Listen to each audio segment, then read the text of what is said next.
अस्सलाम वालेकुम dear students, computer science learning में आज से हम अपनी जो सीरीज़ स्टार्ट कर रहे हैं ये है कंप्यूटर नेटवर्क्स की।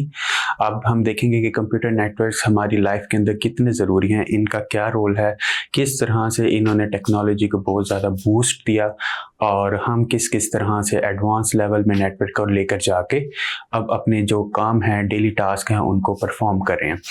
नेटवर्क के बारे में समझने से पहले ये हमारे लिए बहुत ज़्यादा ज़रूरी है कि हम नेटवर्क का बैकग्राउंड देखें कि नेटवर्क क्यों बने थे, उनकी ज़रूरत क्यों आई और जब नेटवर्क मौजूद नहीं थे तो उससे पहले क्या किया जा रहा था और क्या क्या होता था।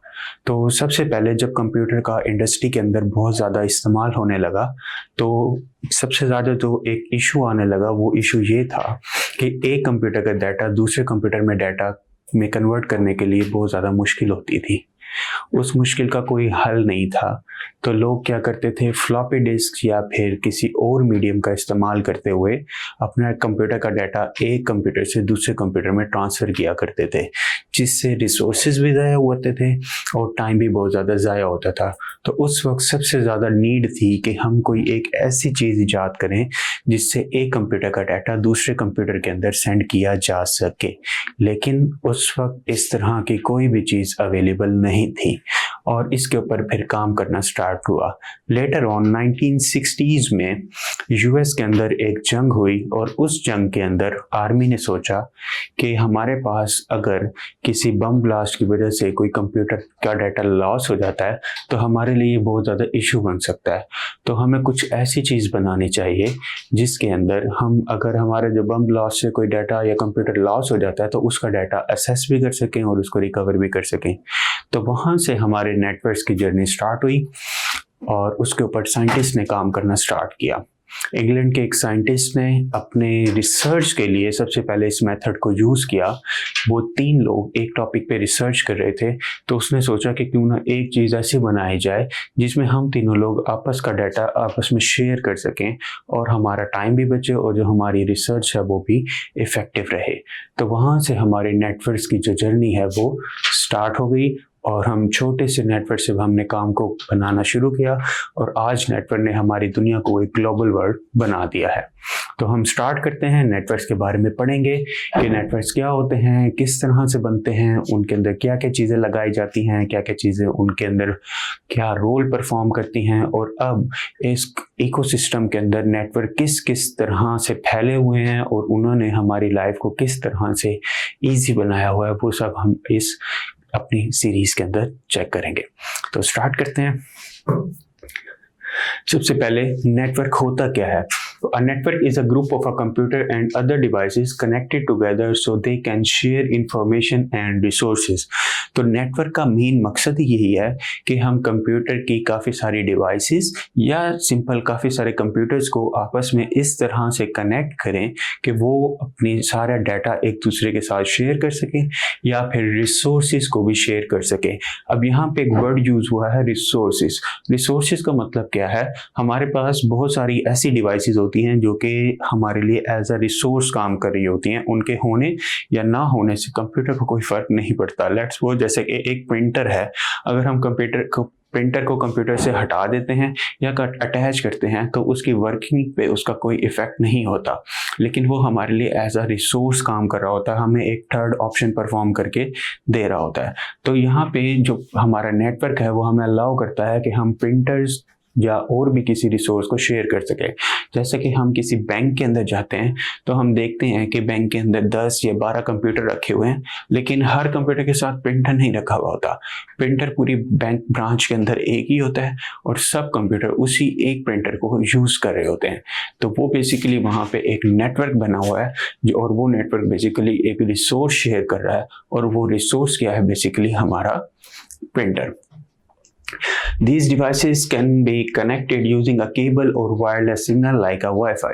तो अब पहले जब हमारा नेटवर्क बना तो नेटवर्क सिर्फ वायर्ड हुआ करता था, तारों के जरिए जोड़ा जाता था।